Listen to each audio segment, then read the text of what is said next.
السلام علیکم ورحمۃ اللہ وبرکاتہ۔ محترم بزرگوں، عزیز دوستوں، مولانا شامیر صاحب دامت برکاتہم بنگلور شہر والے کولار اور چکبالہ پور ضلع کا اجتماع بعد نماز عصر بہت قیمتی باتیں ارشاد فرمائی ہیں۔ آپ تمام حضرات اس بیان کو دھیان اور توجہ کے ساتھ سنیں اور مزید بیانات کے لیے ہمارے چینل HS بیانات کلپس کو ضرور سبسکرائب کریں۔ محترم بزرگوں، دوستوں، بھائیوں، اللہ تعالیٰ کا بے انتہا فضل اور اس کا احسان ہوا کہ اللہ نے ہم سب کو اس اجتماع میں آنے کی توفیق نصیب فرمائی اور دین کے باتوں کی سننے کی بھی اللہ نے ہمیں توفیق عطا فرمائی۔ ہمارا یہ سننا سنانا اور یہ ساری محنتوں کا خلاصہ یہ ہے کہ ہماری زندگیوں میں دین آ جائے۔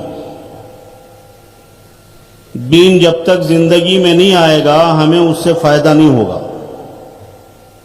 دین کی باتیں، دین کی کتابیں، دین کی تعلیم، دین کے اجتماعات، جس لائن کی بھی محنت دین کی ہو، اس کا خلاصہ یہی ہے کہ انفرادی زندگیوں میں مسلمانوں کے پورا دین آ جائے۔ دین آئے گا تو فائدہ ہوگا، اگر زندگیوں میں نہیں آئے گا تو فائدہ نہیں ہوگا۔ اس کی سیدھی مثال ہے کہ ایک آدمی بھوکا ہے، کھانے کا بہت سارا سامان گھر میں بھی ہے، ہوٹلوں میں بھی ہے، دکانوں میں بھی ہے، لیکن وہ کھا نہیں رہا ہے۔ کھانے کا سامان موجود ہے، اسے بھوک لگی ہوئی ہے، وہ پریشان ہے، وہ چاہتا ہے کہ اس بھوک کی تکلیف سے نجات پاؤں اور اسے چین سکون ملے۔ کھانے کا سارا سامان رکھا ہوا ہے، کھانے کی باتیں کر رہا ہے، کھانے کو دیکھ رہا ہے، لیکن کھا نہیں رہا ہے۔ جب تک کھائے گا نہیں تب تک وہ بھوک جو ہے اس کی مٹے گی نہیں، وہ تکلیف سے وہ نجات نہیں پائے گا۔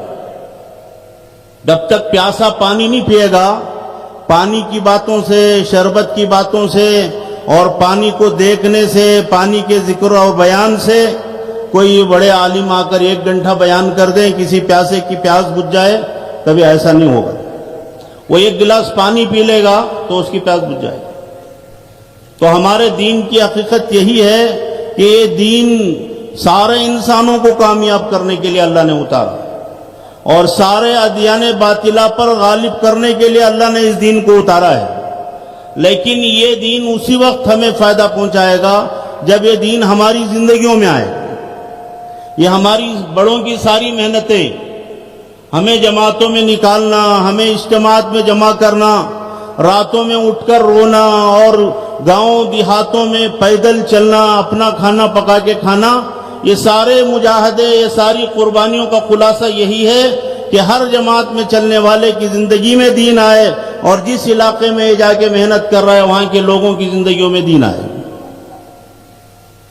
اور آج شیطان نے اور نفسوں نے ہمیں اس بات پر مطمئن کر دیا ہے کہ ماشاءاللہ ہم بھی دیندار ہیں، ہمیں گھبرانے کی ضرورت نہیں، پریشان ہونے کی ضرورت نہیں، میں بھی مسلمان ہوں۔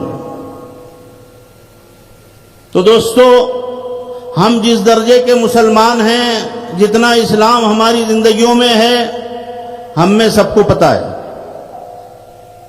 اور یہ دین، یہ اسلام اگر اللہ کے سامنے پیش ہو تو اس کی بنیادوں پر ہماری نجات ہو جائے گی، ہم کامیاب ہو جائیں گے، تو یہ یقینی بات نہیں ہے۔ اللہ بڑا مہربان ہے، رحمت والا ہے، اس کا نام رحمان و رحیم ہے۔ اس نے اپنے نام غفار اور غفور رکھے ہیں، وہ معاف کر دے، اپنی رحمت کی بارش برسا دے اور انسانوں کے گناہوں کو بخش دے، وہ قادر ہے۔ لیکن اس کا قانون ایسا نہیں ہے، اس نے ایک قانون بنایا ہے کہ اگر تم میری بات مانو گے تو ہم تمہاری بات مانیں گے، تم میرے دین کو اپناؤ گے تو میں تمہاری مدد کروں گا، نصرت کروں گا، میں تمہیں ذلت کی کھائیوں سے، ذلت کی جگہوں سے نکال کر عزت کی بلندیوں اور چوٹیوں پر پہنچاؤں گا۔ یہ اللہ کا وعدہ ہے ہر ایمان والے سے، ہر مسلمان سے۔ لیکن یہ دین زندگی میں آئے تو اس کے لیے ہمارے نبی صلی اللہ علیہ وسلم نے ایک چھوٹی سی حدیث بیان فرمائی جس کا خلاصہ میں آپ حضرات کے سامنے بیان کرتا ہوں۔ آپ صلی اللہ علیہ وسلم فرماتے ہیں لا یؤمن احدکم حتی یکون ہواہ تبعا لما جئت بہ، کہ تم میں کا کوئی آدمی اس وقت تک مومن نہیں ہو سکتا جب تک کہ وہ اپنی خواہشات کو میرے اس دین کے تابع نہ کر دے جس کو میں لے کر آیا ہوں۔ دنیا میں زندگی گزارنے کے دو طریقے ہیں، دو راستے ہیں، اور ساری دنیا انہی دو راستوں سے اپنی ضرورتیں پوری کرتی ہے۔ ایک راستہ اپنی خواہشات کا ہے، اپنی پسند کا ہے، اور دنیا کا ہے جیسے سمجھ میں آئے ویسے کرتے رہو، جو سمجھ میں آئے کھا لے، جو سمجھ میں آئے پہن لے، جدھر سمجھ میں آئے ادھر چلے جائے، جس کی چاہے پوجا کرے، جس کی چاہے پرستش کرے، جو جی میں آئے وہ کرے۔ مزید بیانات کے لیے HS بیانات کلپس کو سبسکرائب کریں۔ ایک تو زندگی گزارنے کا یہ راستہ ہے۔ دوسرا راستہ جو کامیاب ہے اور انسانوں کو کامیاب کرے گا وہ اللہ اور اس کے رسول کی پسند کو دیکھ کر زندگی گزارنا۔ ہماری زندگی کا کوئی گوشہ، ہماری زندگی کا کوئی عمل اور کام، کوئی چھوٹا اور بڑا کام ایسا نہ ہو جس میں ہم اللہ رسول کے حکم اور اللہ رسول کے طریقے کو نہ دیکھتے ہوں کہ اس میں اللہ کا کیا حکم ہے، اللہ کے رسول صلی اللہ علیہ وسلم نے اس کام کے کرنے کا کیا طریقہ دکھایا۔ اگر ہم اس کو دیکھ کر چلیں گے تو ہم دیندار بنیں گے کہ میرے باپ باپ مسلمان تھے، بڑے دیندار تھے، میں بھی مسلمان ہوں، میرا بھی نام ماشاءاللہ بہت اچھا ہے، میں بھی کبھی کبھی نماز پڑھ لیتا ہوں اور کبھی کبھی دین کا کوئی کام کر لیتا ہوں، تو میں واقعی اللہ کی مدد کا مستحق ہوں۔ یہ دھوکہ ہے۔ تو آدمی تھوڑا کر کے بڑی کی امید رکھے، یہ دھوکہ ہے۔ اس کو اللہ کے نبی صلی اللہ علیہ وسلم نے ایک اور حدیث میں بیان فرمایا، الکیس من دان نفسہ وعمل لما بعد الموت۔ عقل مند آدمی وہ ہے جو اپنے خواہش کو، اپنے نفس کو اپنے قابو میں رکھے۔ جو پہلی حدیث ہے اسی کا گویا خلاصہ سمجھے اس کو، کہ اپنی خواہش کو، اپنے نفس کو اپنے قابو میں رکھے، وعمل لما بعد الموت، اور موت کے بعد والی زندگی کے لیے کام کرے، عمل کرے، یعنی موت کی بعد کی زندگی کی تیاری کرے۔ تو اس کو ہمارے نبی صلی اللہ علیہ وسلم فرما رہے ہیں کہ یہ کامیاب عقل مند انسان ہے۔ دنیا میں عقل مند، دنیا کے لوگ الگ الگ انسان کو عقل مند کہتے ہیں، الگ الگ میدان کا آدمی الگ الگ عقل مند ہے۔ کوئی تجارت میں عقل مند ہے، کوئی پڑھائی میں عقل مند ہے، کوئی جو ہے دوائی یعنی میڈیکل کی لائن میں عقل مند ہے، کوئی انجینئرنگ کی لائن میں عقل مند ہے، کوئی جو ہے لا کے میدان میں عقل مند ہے، کوئی تعلیم کے میدان میں عقل مند ہے۔ جو جس میدان کا جو ہے کیا کہتے ہیں آگے بڑھنے والا ہے اور اس میں ترقی کرنے والا کامیاب دنیا کو نظر آتا ہے، دنیا اس کو عقل مند سمجھتی ہے۔ سیاسی میدان میں کوئی ترقی کر کے الٹا سیدھا کر کے آگے بڑھ جائے، کسی بڑے عہدے پر چلے جائے تو لوگ کہتے ہیں بڑا عقل مند ہے۔ تو دنیا کے انسان دنیا کے اپنے معیار کے مطابق کسی کو عقل مند سمجھتے ہیں، لیکن میرے اور آپ کے آقا صلی اللہ علیہ وسلم سارے دنیا کے انسانوں کے امام و سردار ہیں، دنیا میں بھی امام اور آخرت میں بھی، حشر کے میدان میں بھی آپ امام ہیں سارے آدم کی اولاد کے۔ تو آپ فرما رہے ہیں، اور آپ کا فرمانا اپنی ذات سے نہیں ہے، اللہ کی طرف سے آپ فرماتے ہیں۔ آپ کا سارا دین اللہ کی طرف سے اتارا ہوا ہے، آپ کی ساری باتیں وہ اللہ کی طرف سے وہی ہیں۔ وہی کی دو قسمیں ہیں، ایک تو قرآن مجید ہے، وہ براہ راست اللہ کی وحی ہے، اور دوسری جو اللہ کے نبی صلی اللہ علیہ وسلم کی ساری زندگی، ساری شریعت، وہ بھی وہی ہے، اللہ نے اتارا ہے، ہمارے نبی پر اتارا ہے، اور ہمارے نبی نے اس کو عملاً یا جو ہے قولاً اس کو بتایا ہے کہ یہ بھی دین ہے۔ تو میرے محترم دوستو بزرگو، تو عقل مند انسان اللہ رسول کے پاس وہ ہے جو اس چھوٹی سی دنیا کی زندگی میں مرنے کے بعد کی زندگی کی تیاری کرے۔ اور آگے فرمایا وَالْعَاجِزُ مَنْ أَتْبَعَ نَفْسَهُ هَوَاهَا وَتَمَنَّى عَلَى اللَّهِ، اور دنیا کا سب سے کمزور عاجز انسان وہ ہے جو اپنے آپ کو اپنی خواہشات اور نفس کے حوالے کر دے، جیسے آج ہمارا حال ہے، اور اللہ سے امیدیں رکھے کہ اللہ میرے ساتھ ایسا کر دے گا، ایسا کر دے گا، ایسا کر دے گا۔ ایک آدمی زہر کھائے اور کھا کر یہ سمجھے کہ مجھے صحت مل جائے گی، میں اچھا ہو جاؤں گا، تو کہ اس کی کوئی امید کر سکتا ہے؟ زہر کھا کر صحت ملے گی؟ صحت تو اللہ ہی دے گا، لیکن اس کے لیے جو ہے طریقہ ہے دوا کھانا، اس کا صحیح علاج کرانا۔ بھئی اللہ دینے والا ہے، صحت اللہ کے ہاں سے ملتی ہے، میں تو زہر بھی کھا لوں گا، ٹھیک ہے کھا لو، موت بھی اللہ ہی تو دیتا ہے۔ جو اللہ صحت دیتا ہے وہی اللہ موت بھی دیتا ہے۔ موت کے اسباب میں اس نے زہر رکھے ہیں، صحت کے اسباب میں اس نے جو ہے دوا اور علاج کو رکھا ہے، اور ہماری حماقت سے ہم زہر کھا کے اللہ سے امیدیں باندھے کہ اللہ تو جو ہے قادر مطلق ہے، شفا دینے والا ہے، وہ شفا دے گا۔ ہاں وہ دے سکتا ہے، وہ زہر کو بھی جو ہے صحت کا سبب ذریعہ بنا سکتا ہے، اس کی قدرت وہ رکھتا ہے، لیکن اس کا قانون ایسا نہیں ہے۔ تو دنیا میں عزت پانے کے لیے دوستو، کامیاب ہونے کے لیے اللہ کے دین کو اپنانا پڑے گا، پورا پورا اپنانا پڑے گا۔ ایک آیت میں نے آپ حضرات کے سامنے پڑھی ہے، یہ عام طور پر خطبے نکاح میں پڑھی جاتی ہے، تو یہ آیت کا خلاصہ ہے، اور یہ عجیب آیت ہے، اللہ خطاب ہی ایمان والوں سے کر رہے ہیں۔ اعوذ باللہ من الشیطان الرجیم، یا ایھا الذین آمنوا اتقوا اللہ حق تقاتہ، اے ایمان والو اللہ سے ڈرو جیسے اللہ سے ڈرنے کا حق ہے۔ وَلَا تَمُوتُنَّ إِلَّا وَأَنْتُمْ مُسْلِمُونَ، اور تم نہ مرو مگر مسلمان بن کر۔ یعنی اللہ کا خطاب ہے ایمان والوں سے، کسی عام انسان سے، کسی مشرک سے، کسی کافر سے، کسی منافق سے نہیں ہے۔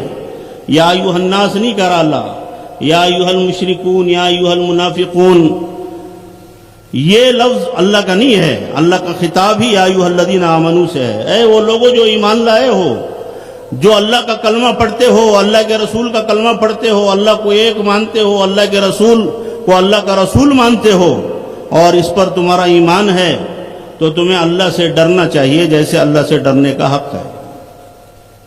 اور تمہاری موت نہ آئے مگر اسلام کی حالت میں۔ تو یہ جملہ سمجھنے کا ہے کہ مومن مسلمان ہوتا ہے، اس میں کیا شک ہے کہ مومن مسلمان تقریباً ایک ہی بات ہے۔ ایمان کا تعلق دل سے ہے اور اسلام کا تعلق اعضاء سے ہے۔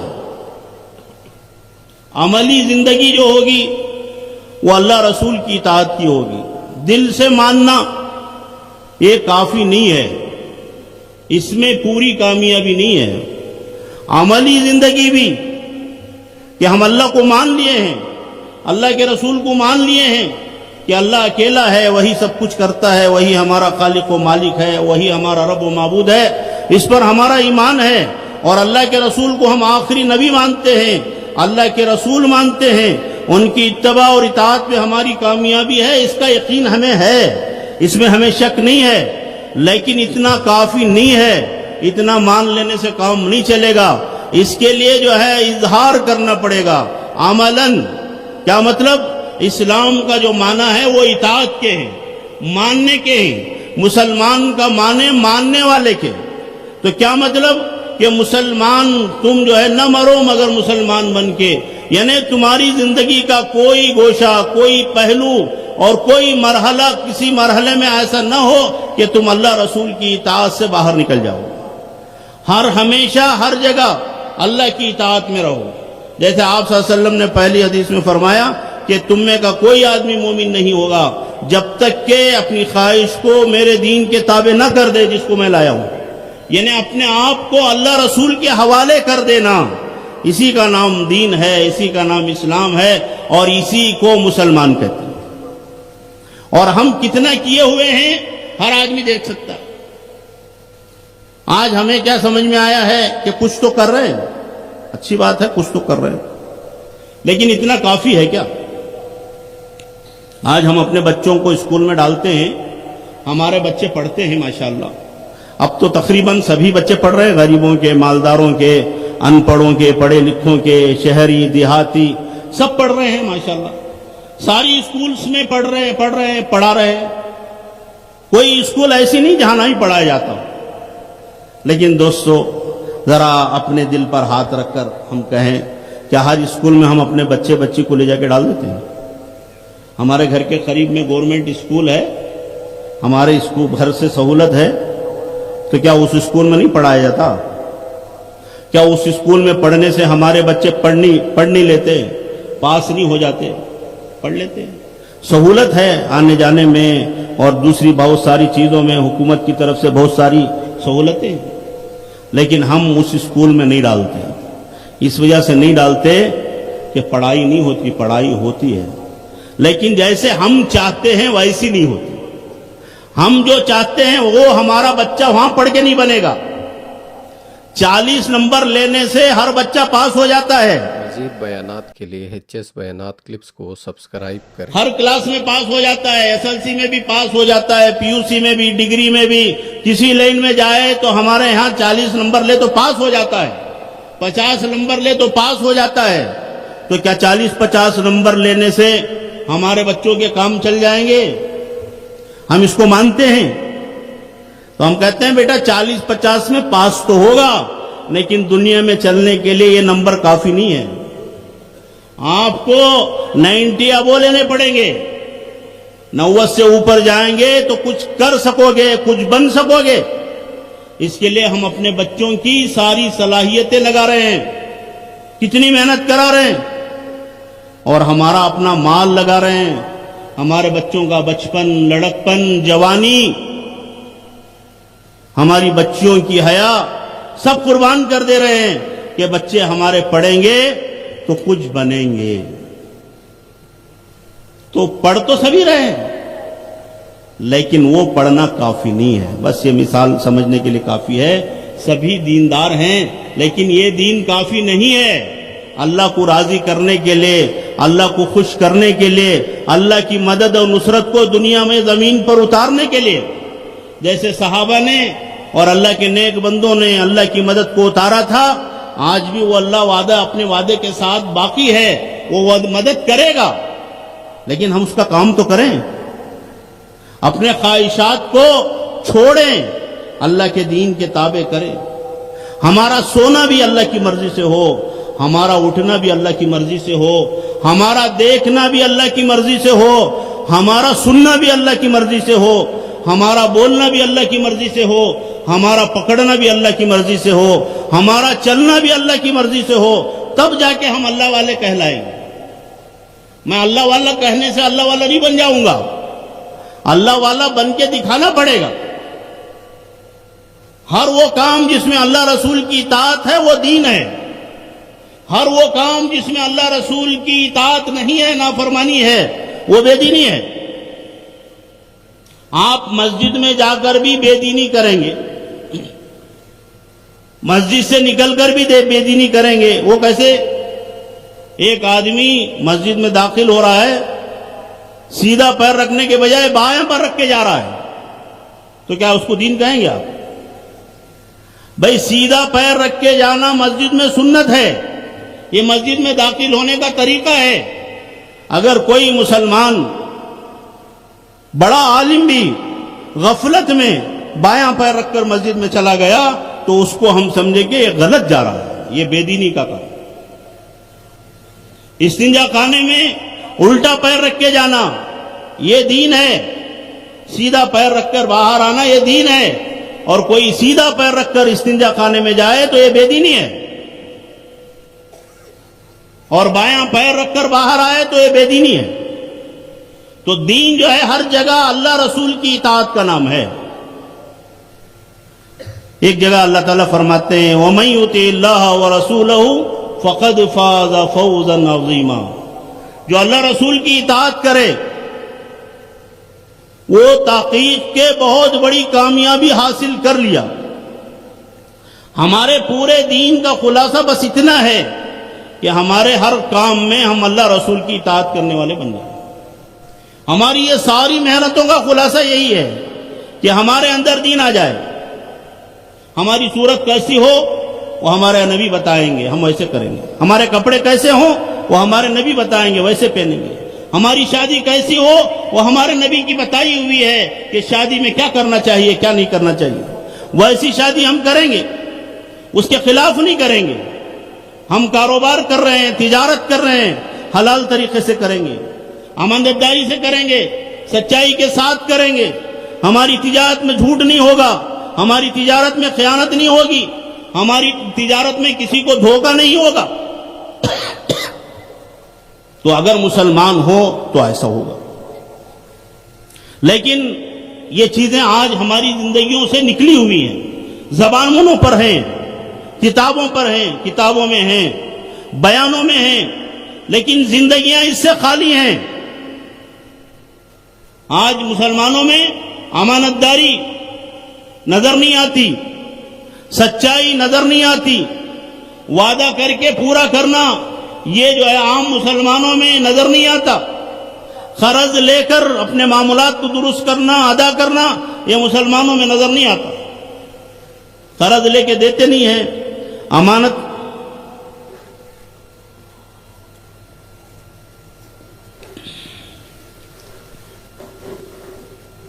تو میرے محترم دوستو بزرگوں, ہمیں اپنی ذات سے طے کرنا, ہم سب کے درست کرنے کے ذمہ دار ہیں, سب کو صحیح بات بتانے کے ذمہ دار ہیں. اس کو دعوت کہتے ہیں. صحیح بات پہنچانے کے ذمہ دار تو ہیں, لیکن سب کو درست کرنے کے ہم ذمہ دار نہیں ہیں. اپنی ذات کو درست کرنے کے ہم ذمہ دار ہیں, اپنے بیوی بچوں کو صحیح کرنے کے, ٹھیک کرنے کے ہم ذمہ دار ہیں. اللہ تعالیٰ ہم سے کہتا ہے, یا ایھا الذین آمنوا قوا انفسکم واہلیکم نارا, اے ایمان والو تم اپنی جانوں کو اور اپنے گھر والوں کو, اہل و عیال کو آگ سے بچاؤ.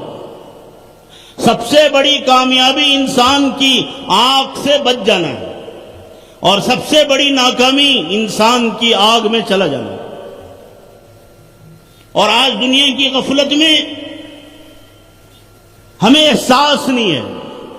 جیسے بے حس انسان کو آپ جو ہے آگ کی چنگاری لگاؤ, اثر نہیں ہوتا. اسے جو ہے سوئی چباؤ, اثر نہیں ہوتا. اس کا بے حس عضو کاٹ دو, اسے اثر نہیں ہوتا. آج گناہوں کے اثرات نے, دنیا کی محبت نے ہمیں دین سے ایسے بے حس بنایا ہے, ہمارا سارا دن لٹ جائے ہمیں احساس نہیں ہوتا. اللہ کی طرف سے عذاب آ جائے, آفتوں مصیبتوں کہ جو ہے کیا کہتے ہیں سلسلے شروع ہو جائیں, لیکن ہمیں احساس نہیں ہو رہا ہے. ہم سمجھ رہے ہیں کہ یہ کر لیں گے تو مسئلہ حل ہوگا, وہ کر لیں گے. بھائی مسئلوں کا حل اللہ کے پاس ہے, اور اللہ ان کے مسئلے حل کریں گے جو اللہ اور اس کے رسول کی مانیں گے, اطاعت کریں گے. اللہ کو مسئلوں کے حل کرنے میں دیر نہیں لگتی, اور نہ اللہ تعالیٰ کو کوئی تیاری کرنی پڑتی ہے. جیسے ہمیں اپنی ضرورتوں کو پورا کرنے کے لیے تیاری کرنی پڑتی ہے. کھانا کھانا ایک وقت کے لیے کچھ کھانے کا سامان جمع کرنا پڑتا ہے, پکانا پڑتا ہے, تب جا کے ہم کھا سکتے ہیں. لیکن اللہ تعالیٰ کو یہ سارے انسانوں کو درست کر دیں, صحیح جو ہے راستے پہ ڈال دیں, دیر نہیں لگتی. دل اس کے ہاتھ میں. سارے انسانوں کو ہلاک کر دیں تو اللہ کو دیر نہیں لگتی. دنیا میں ایک قوم گزری ہے, قوم سمود. جب وہ اللہ کی نافرمانی پر اڑ گئی, اللہ کے نبی حضرت صالح علیہ السلام کی بات نہیں مانی, تو اللہ نے ان پر عذاب بھیجا. ایک فرشتے کو بھیجا, اس فرشتے نے ایک چیخ ماری, اس ایک چیخ میں ساری قوم ختم ہو گئی, ایک بچہ نہیں بچا. یہ ایک چیخ پر سب ختم ہو گئے. تو جو اللہ ختم کرنے پر طاقت رکھتا ہے, پیدا کرنے پر بھی اسے طاقت ہے. تو دوستو, ہم اس اجتماع میں آئے ہیں تو یہ نیت لے کر, ہم یہاں سے عزم لے کر جائیں کہ ہم اللہ کو راضی کرنے والے کچھ کام کریں گے بقیہ زندگی. اب تک ہم نے جو اللہ کو ناراض کیا ہے, اللہ کا کوئی بھی حکم ٹوٹتا ہے, انفرادی ہو اجتماعی ہو, چھوٹوں سے ہو بڑوں سے ہو, بوڑھوں سے ہو مردوں سے ہو عورتوں سے ہو, تو اس پر اللہ ناراض ہو جاتے ہیں, اللہ غضبناک ہو جاتے ہیں. تو ہم سوچیں ہمارے گھروں میں اللہ کے کتنے حکم ٹوٹ رہے ہیں. سب سے بڑا حکم دنیا میں زمین پر اللہ کا وہ نماز ہے, اور ہم میں کتنے لوگ نماز 5 وقت پڑھتے ہیں. کبھی کبھی نماز پڑھنے کا نام نماز قائم کرنا نہیں ہے. کبھی کبھی نماز پڑھنے سے نماز کا فائدہ نہیں ہوگا. بھئی ہم تو دنیا کی ساری باتیں سمجھتے ہیں, ایسا نہیں کہ نہیں سمجھتے, سب پتا ہے. آپ بتاؤ, ہم بڑی اسکول میں جمع کر دیے بچے کو ہمارے, اس کی ساری فیس بھر رہے ہیں, لیکن ہم اسکول کو بچے کو ہفتے میں 1-2 دن بھیجتے ہیں, 1-2 دن نہیں بھیجتے. تو کیا وہ ہمارے بچے کو اسکول والے قبول کر لیں گے؟ آپ کہیں کہ ہم تو فیس دے رہے ہیں, ہمارا بچہ پڑھے گا, جب جی میں آئے گا آئے گا, جب جی میں نہیں آئے گا نہیں آئے گا. تو اسکول کیا کہے گی؟ اسکول کا مینجمنٹ کہے گا کہ آپ کے بچے کو اگر ہمارے اصول و قوانین کی پابندی کرنا ہو تو ہمارے اسکول میں پڑھاؤ, نہیں کر سکتے تو لے جاؤ, آپ کی فیس کی ہمیں ضرورت نہیں ہے, یہاں پابندی کرنا ہے. اگر بچہ یونیفارم پہن کے نہیں جاتا تو اسکول میں نہیں ہم آتے, یونیفارم پڑھنے کا حصہ نہیں ہے. اگر وہ جوتے پہن کر نہیں تھا, جوتے تو کلاس کے باہر چھوڑ کے جاتا ہے, ساکس پہن کے نہیں جاتا تو اسکول سے باہر کر دیتے ہیں کہ یونیفارم کیوں پہن کے نہیں آیا. حالانکہ وہ پڑھائی کا حصہ نہیں ہے, جوتوں سے تھوڑی پڑھتا ہے بچہ, لیکن ایک انہوں نے نظام بنایا, کہتے ہیں کہ اس کے تحت آؤ تو آؤ, نہیں تو چلے جاؤ. تو دوستو, یہ بات دنیا کے ہر شعبے میں ہے, ہر جگہ ہے. آپ فیکٹری کو کام پہ جاتے ڈیوٹی پر, 8 بجے سے ڈیوٹی ہے, آپ کہیں کہ میں ایک دن آؤں گا, ایک دن نہیں آؤں گا, ایک دن 8 بجے آؤں گا, ایک دن 7 بجے آؤں گا, ایک دن 9 بجے آؤں گا, ایک دن 10 بجے آؤں گا, جیسے آؤں گا میں, تو چلے گی فیکٹری میں, اور آپ کو تنخواہ ملے گی. فیکٹری کا مالک آپ کو رکھے گا, وہ آپ کو چھٹی کر دے گا. مزید بیانات کے لیے HS بیانات کلپس کو سبسکرائب. کہ بھئی ایسا آدمی ہمیں نہیں چاہیے, ہمیں جو ہے پابند آدمی چاہیے, پنکچوئل وقت پر آئے, وقت پر جائے, ایسا نہیں چلے گا. تو دوستو, دنیا کا ہر کام ہمیں سمجھ میں آتا ہے. کھیت جس وقت ناگرنا ہے اس وقت ناگریں گے تو فصل لگے گی. جب بارش پڑی تو تب سو گئے, جب دھوپ آئے گی تو آپ ناگر لے کے گئے, ناگریں گے. اب تو کیا کھیت میں آپ فصل اگا گی؟ آپ کھیت جو ہے کر سکیں گے؟ تو دنیا کا چھوٹا کام ہو بڑا کام ہو, دکان کھلتا ہے, ہر چھوٹا بڑا دکان صبح میں لوگ کھولتے ہیں, شام میں بند کرتے ہیں. کوئی کہے کہ نہیں میں آج دوپہر کے بعد جاؤں گا, رات پوری دکان کھلی رکھوں گا, صبح میں آ کے سو جاؤں گا. دوسرے دن کہا کہ نہیں آج سو جاؤں گا, آج نہیں کھولوں گا. میری دکان ہے, میں جو چاہے کروں, دکان تو رکھا ہوں, سامان ہے دکان میں, لیکن جب چاہے کھولتا ہوں. تو دنیا میں کوئی کام ایسا نہیں چلے گا, اور ہم اپنے آپ کو عقل مند سمجھے ہوئے ہیں. اللہ کا دین ایسا چلے گا, مسلمان ایسا چلے گا, اللہ کی مدد ایسی آئے گی, اور اللہ تعالیٰ عزت ایسے دے گا کہ ہم جیسے جی میں آئے ویسے دین پہ چلے. کوئی نماز جی میں آیا تو پڑھ لیا, کوئی نماز نہیں آیا تو چھوڑ دیا. 90% مسلمان صبح کی اذان ہو رہی ہے اور پورے گھر مسلمانوں کے بند پڑے ہیں, کوئی بچہ بھی نہیں اٹھا ہے. ارے نہیں اٹھنا الگ بات ہے, اللہ ہمیں معاف فرمائے, ہم نے اٹھنے کی نیت بھی نہیں کی ہے. ہم میں سے کتنے ایسے ہیں جو صبح کی نماز چھوڑ کے سو رہے ہیں اور ہماری نیت ہے کہ اٹھنا ہے؟ کتنے ہیں جو نماز نہیں پڑھتا, کبھی نیت نہیں کرتا مجھے صبح میں اٹھنا ہے, دیکھیں گے اڑ گئے تو پڑھ لیں گے. تو اللہ اتنا بے غیرت ہے کہ اللہ کا کام ہم ایسی لاپرواہی سے کریں اور اللہ ہمارے کام سارے بنا دے. تو دوستو, سب سے بڑا اللہ کا حکم نماز ہے. نماز زندہ رکھنے سے مسلمان زندہ رہتا ہے, دین زندہ رہتا ہے. نماز ہی کے راستے سے سارا دین آتا ہے, اور نماز کے چھوڑنے سے سارا دین نکل جاتا ہے. قرآن میں اللہ فرماتا ہے, فَخَلَفَ مِن بَعْدِهِمْ خَلْفٌ أَضَاعُوا الصَّلَاةَ وَاتَّبَعُوا الشَّهَوَاتِ. نیک لوگوں کے بعد, انبیاء کے جانے کے بعد کچھ زمانے تک ان کے متبعین رہتے ہیں, ان کے اصحاب و حواریین رہتے ہیں جو اللہ کے دین کو لے کر چلتے ہیں. خصوصاً نماز ہر امت پر فرض تو نماز پڑھتے ہیں. بعد میں خواہشات دنیا کے غالب آ جاتے ہیں, کچھ لوگ ناخلف پیدا ہو جاتے ہیں, نااہل پیدا ہو جاتے ہیں. تو ان کا پہلا کام قرآن بیان کرتا ہے, اضاعوا الصلاۃ. وہ پہلا کام کرتے ہیں, نماز کو ضائع کرتے ہیں. نماز کو ضائع کرنے کی ابتدائی صورت یہ کہ بے وقت پڑھتے ہیں. صبح کی نماز پڑھتے تھے پہلے, اب جماعت چھوڑ کے پڑھنے لگے.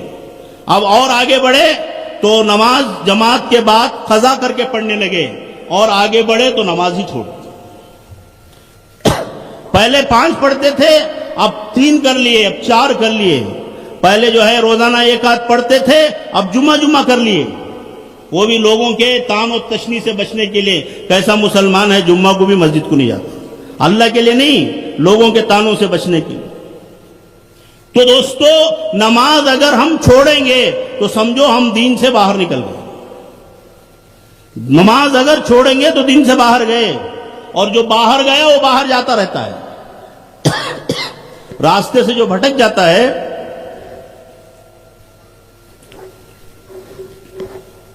اسے پتہ نہیں ہوتا کہ کہاں بھٹکا ہوں. آدمی روڈ سے نیچے اتر گیا تو جدھر بھی جائے وہ غلط ہی جا رہا ہے جب تک روڈ پر واپس نہیں. روڈ پر آئے گا تو پھر اسے راستہ ملے گا, منزل کو جا سکے گا. تو اس لیے میرے محترم دوستو بزرگوں, مجھے آپ کو یہ طے کرنا ہے کہ مجھے اللہ کا سچا بندہ بننا ہے, صحیح بندہ بننا ہے. اللہ کے رسول کی محبت کے دعوے ہم کر رہے ہیں اور واقعی جو ہے کرنا چاہیے, لیکن وہ دعوے میں ہمیں سچے بھی ہونا چاہیے. تو سچائی کیا ہے کہ ہمارا کوئی کام سنت اور شریعت سے ہٹا ہوا نہ ہو, سنت اور شریعت کے خلاف نہ ہو. دوستو دین اور خواہش یہ دو متضاد چیزیں ہیں. دین اپنائیں گے خواہشات کو چھوڑنا پڑے گا, خواہشات اپنائیں گے سنت اور شریعت کو چھوڑنا پڑے گا. اور آپ دیکھ لیں ہم کیا کر رہے ہیں. تو اس لیے میرے محترم دوستو بزرگوں, ہم سب کو سچے مسلمان بننا ہے. اللہ کہہ رہا ہے وَلَا تَمُوتُنَّ إِلَّا وَأَنْتُمْ مُسْلِمُونَ, تم نہ مرو مگر مسلمان بن کے. مطلب تمہارا کوئی کام اسلام کے خلاف نہ ہو, کیونکہ موت ہے نا وہ ہمارے پاس طے نہیں ہے کہ اتنی عمر میں آئے گی تو آپ اس کی تیاری کر لو. جیسے شادی کی تاریخ ہم نے طے کر رکھی ہے کہ فلاں تاریخ کو شادی ہے تو اس سے پہلے تیاری شروع کر دی تو شادی ہو جائے گی. حج کو جانا ہے تاریخ طے ہے, سب تیاری کر لیں گے. اور کوئی کام کر رہے ہیں تو تاریخ طے ہے. لیکن موت کی تاریخ ہمارے پاس ہے نہیں کہ اس وقت موت آئے گی, اور یہ بھی نہیں کہ کہاں آئے گی. چلو بھی گھر میں آئے گی تو گھر میں آدمی رہے گا تو تیاری کر کے رہے گا, مسجد میں آئے گی تو کچھ تیاری کرے گا.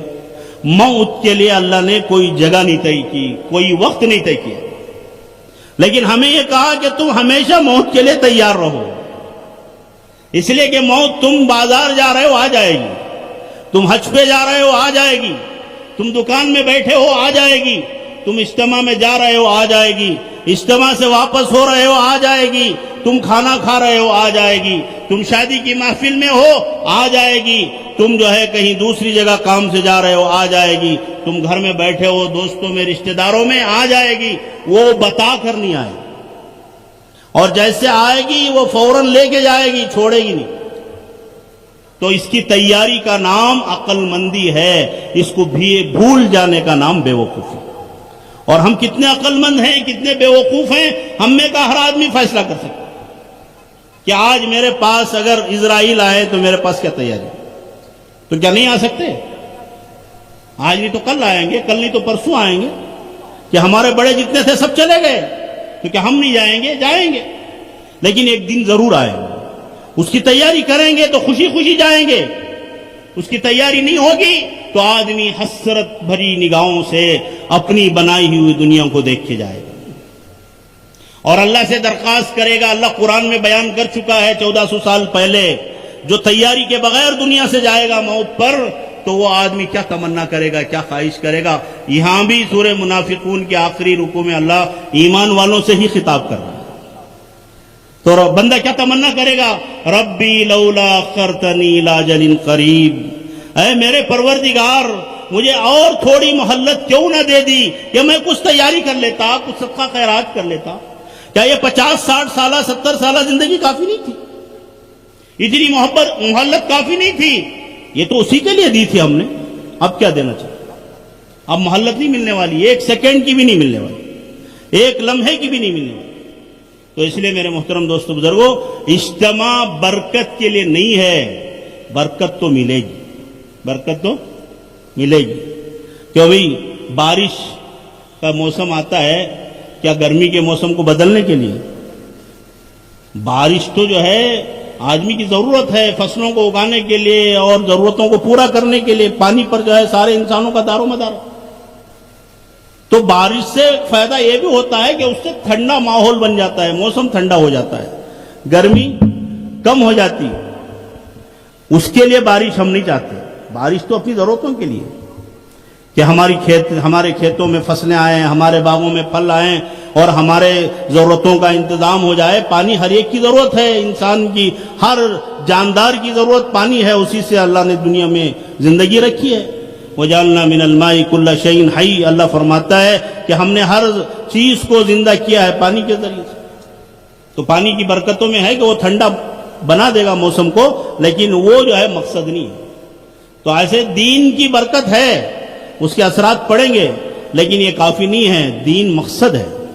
ہماری زندگی کو بدلنا چاہیے, ہمارے دن رات کو بدلنا چاہیے, ہمارے سونے بیٹھنے کو, ہمارے جاگنے کو بدلنا چاہیے, ہمارے کھانے پینے کو بدلنا چاہیے, ہمارے دیکھنے سننے کو بدلنا چاہیے, ہمارے معاملات درست ہونا چاہیے. کہ دنیا کہے کہ یہ مسلمان ہے, اللہ کے رنگ میں رنگ جاؤ, اللہ خود کہتا ہے. تو اللہ کے رنگ میں رنگ جاؤ کا کیا مطلب؟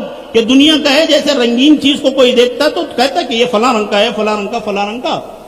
تو اللہ والوں کو دیکھ کے ہم کہتے ہیں اللہ والا ہے. تو کیا ہے اس کے اندر؟ کہ 4 آنکھ لگے ہیں, 8 ہاتھ لگے ہیں, بس اس کی زندگی بتاتی ہے کہ اللہ کی نافرمانی نہیں کرتا, یہ اللہ کی اطاعت میں ہمیشہ آگے بڑھتا ہے. تو ایسے اللہ کے رنگ میں رنگ جانا. نیت کرو کہ ہم جو کچھ سنیں گے اس پر عمل کریں گے. اب جو زندگی باقی ہے اس میں جان کر اللہ کی نافرمانی نہیں کریں گے. بے انجانے سے ہو جاتی ہے غلطی, اسی لیے اللہ تعالیٰ کہہ رہا ہے کہ ہم معاف کر دیں گے, معافی مانگ لو, توبہ کرو. ہم توبہ قبول کر لیتے ہیں. زندگی کی ساری زندگی تم نافرمانی کر کے ہمیں دن رات جو ہے ناراض کیے ہوں, کوئی پرواہ نہیں ہے. مرنے سے کچھ پہلے توبہ کر لو, ہم تمہاری توبہ قبول کر دیں گے. اللہ نے اس کی مثالیں دی ہیں, لیکن یہ توبہ ہمیں نصیب ہوگی کیا گارنٹی ہے؟ اس کے لیے اللہ فرماتا ہے کہ تمہارا کوئی عمل اسلام کے خلاف نہ ہو. صبح جاؤ نماز پڑھ کے بازار میں, بحیثیت ایک مسلمان کے جاؤ گے, موت آ گئی تو اسلام کے جھنڈے کے ساتھ مرو گے. نماز کے بغیر جاؤ گے تو اللہ کے نبی نے فرمایا کہ تمہارے ہاتھ میں شیطان کا جھنڈا ہوگا. اسرائیل آئے اور تمہارے ہاتھ میں شیطان کا جھنڈا ہے, بتاؤ آپ کو کہاں لے جائے؟ فجر کی نماز چھوڑ کے بازار میں گئے, دکان میں گئے, کاروبار میں گئے, اور ہمارے ہاتھ میں اللہ کے نبی کا فرمان ہے شیطان کا جھنڈا ہوگا. جو نماز پڑھے بغیر گھر سے جاتا ہے وہ شیطان کے جھنڈے کو لے کے جاتا ہے. تو اس لیے دوستو, اصل زندگی تو مرنے کے بعد, بقیہ ساری زندگی یہ اللہ نے اس کی تیاری کے لیے دیا ہے. عقل مندی اسی کو فرمایا کہ وہ تیاری کر لو تو تم عقل مند. جس کام کے لیے جو زندگی ملی ہے اس کام میں لگاؤ تو عقل مندی ہے, اس کام سے ہٹ کر دوسرے میں لگاؤ تو بے وقوفی. پڑھنے کے زمانے میں بچہ پڑھے تو عقل مند ہے, پڑھنے کے زمانے میں دوسرے کام کرے, اچھا کھا رہا ہے, اچھا پہن رہا ہے, اور گاڑیاں بڑی بڑی لے کے گھوم رہا ہے, اور معلوم نہیں کیا کیا کھیل رہا ہے, لیکن پڑھ نہیں رہا ہے, تو اس کو کیا بولیں گے؟ بیوقوف بولیں گے. جو کام کرنا وہ تو کر نہیں رہا ہے, جو نہیں کرنے کے کام وہ کر رہا ہے. اس لیے بھائی سارے حضرات طے کرو, انشاءاللہ اس اجتماع سے ہم یہ عزم و ارادہ لے کے جائیں گے کہ ہماری زندگی کی کوئی نماز انشاءاللہ قضا نہیں ہو. ہم جان کر نہیں چھوڑیں گے. بھائی رات میں دیر سے سونے کے لیے کسی نے نہیں کہا آپ کو, آپ سو رہے ہیں, شیطان کی اطاعت کر رہے ہیں. شیطان چاہتا ہے کہ دیر سے سلاؤں تاکہ دیر سے اٹھاؤں کہ صبح کی نماز نہ پڑھے, اور اللہ کی نافرمانی سے ان کا دن کا آغاز ہو, اور رات بھی جو ہے ویسے ہی اللہ کی نافرمانی میں گزرے گی. تو اس لیے رات میں جلدی سو جاؤ, صبح میں جلدی اٹھو. اور اب اس کے لیے آپ ایسا کرو, آپ کہیں گے نیند نہیں آتی حضرت, کیا کرنا؟ تو 1 دن 2 دن صبح میں جلدی اٹھ جاؤ, رات کو خود بخود نیند آ جائے. صبح میں جلدی اٹھ جاؤ, دن بھر مت سو, آپ کو رات میں نیند خود بخود آئے گی, نیند کو بلانا نہیں پڑے گا. اور آپ صبح میں 9 بجے 10 بجے تک سو کر اٹھیں گے تو نیند کہاں سے آ جائے گا؟ 9 بجے صبح ہو رہی ہے, 10 بجے صبح ہو رہی ہے, 12 بجے دکان کو جا رہے ہیں, ماشاءاللہ شان کے ساتھ کریں کہ ہمارا ناشتہ 12 بجے ہوتا ہے, ہمارا رات کا کھانا رات کے 12-1 بجے ہوتا ہے, اور فخریہ کا بیان کر رہا ہے, مسلمان کہہ رہا ہے نماز دن رات کی قضا ہو رہی ہے, ضائع ہو رہی ہے, زندگی برباد ہو رہی ہے, اللہ رسول کو ناراض کر رہے ہیں, اس کا احساس بھی نہیں ہے. اس لیے بھی نمازوں کی پابندی, اور جو سنتیں ہمیں معلوم ہیں ان سنتوں کو اپنانے کی. سنتوں کو اپنانا یہ اللہ کے نبی کی محبت کی نشانی اور علامت. یہ ہمارے نبی کی نشانی ہے کہ ہم ٹوپی پہنتے ہیں, سنت ہے یہ سمجھ کے پہنتے ہیں نا. داڑھی رکھتے ہیں, سنت سمجھ کے رکھتے ہیں. اور جو کام سنت کے خلاف کر رہے ہیں یہ سیدھی سیدھی بات ہے کہ ہمیں ہمارے نبی کے خلاف کر رہے ہیں. ہمارے نبی سے محبت کا دعویٰ بھی کریں اور ہمارے نبی کے طریقوں کے خلاف بھی چلیں. یہ کیسی محبت ہے؟ محبت نافرمانی نہیں کراتی، محبت تو اطاعت کراتی. تو اس لیے سب طے کرو، جو دین کی باتیں ہمیں معلوم ہیں اس میں کمی کوتاہی نہیں کریں گے. جو سنت ہمیں معلوم ہے اس سنت پر عمل کریں گے انشاءاللہ. کب سے؟ آج سے ہی. کوئی سنت جان کر نہیں چھوڑیں گے، کوئی فرض جان کر نہیں چھوڑیں گے. ہاں شیطان پیچھے لگا ہے، وہ ہم سے گناہ کراتا ہے، اچھی بات ہے ہو جائے، لیکن توبہ کرنے کا راستہ دروازہ اللہ کھول رکھا ہے کہ گناہ ہوا اللہ سے معافی مانگ لو، توبہ کر لو. جب آدمی توبہ کرتا ہے، توبہ کرنے والے بہت سارے نیک لوگوں سے بھی آگے بڑھ جاتے ہیں. اللہ کے سامنے اپنے گناہوں کو یاد کر کے رونا اللہ کو بہت پسند. تو اس لیے بھئی جو گنہگار ہیں، جو خطا کار ہیں، اور سبھی گنہگار ہیں، یہ نہ سمجھو کہ بہت سارے اچھے ہیں. ہاں اچھے اس اعتبار سے ہیں جن کے پاس زیادہ گناہ ہیں، ان کے مقابلے میں ان کے پاس کم گناہ ہو سکتے ہیں، لیکن گناہ تو سبھی کے پاس ہے. اور اللہ کو پکڑنے کے لیے ایک گناہ کافی ہے. اللہ ایک گناہ پہ پکڑ لے، میرا بندہ یہ تو کیوں کیا، اس کا کیا جواب ہے؟ اے اللہ یتّا تو کیا، میں ایک ہی تو گناہ کیا ہوں، معاف کر دے. ایسا بولنے کی ہمت ہے کسی کو؟ بول سکتا اللہ کے ساتھ؟ اللہ کے نبی صلی اللہ علیہ وسلم حضرت عائشہ رضی اللہ عنہا سے فرماتے ہیں کہ عائشہ، کسی گناہ کو چھوٹا سمجھ کے نہ کرنا، اس کا حساب لینے والا بڑا ہے. پوچھنے والا کون ہے؟ اللہ پوچھے. اللہ وقت ہو گیا، مجھے بھی سچا پکا اللہ رسول کا مطیع فرما بردار بنائے اور آپ کو بھی بنائے. تو آپ سارے حضرات اس اجتماع سے اور آئندہ بھی طے کریں، جو کچھ ہم دین کی باتوں کو سنیں گے، ہمارے بڑوں سے چھوٹوں سے جو بھی دین کی بات کرے گا وہ اللہ رسول کی بات کرے گا، اپنی بات نہیں کرے گا. اور ہم اللہ رسول کی محبت ہی میں تو آئے اتنے بڑے اجتماع میں، ہزاروں کی تعداد میں، اپنا گھر، راحت، آرام، کاروبار سب کچھ چھوڑ کے یہاں کے نیچے بیٹھے ہیں، دھوپ میں بیٹھے ہیں. ماشاءاللہ کتنے لوگ دھوپ میں نماز پڑھ رہے ہیں. گھر میں مسجد کی اے سی میں فین کے نیچے بھی جا کے نہیں پڑھتے تھے اور یہاں آ کے دھوپ میں پڑھ رہے ہیں. تو کیوں اللہ کی محبت میں آئے کہ اجتماع میں سارے مسلمان جمع. تو انشاءاللہ طے کرو نماز کبھی قضا نہیں کریں اور سنت جان کر نہیں چھوڑیں. انجانے سے چھوٹ جائے تو اللہ معاف کرنے والے معاف کر دیں گے، لیکن ہم جان کر کوئی سنت یہ سنت ہے نہیں چھوڑیں گے. اللہ ہم سب کو عمل کی توفیق نصیب فرمائے. ماشاءاللہ مولانا شامر صاحب نے بہت قیمتی باتیں ارشاد فرمائی ہیں. اللہ تعالی ہم تمام سننے والوں کو ان باتوں پر عمل کرنے کی توفیق عطا فرمائے.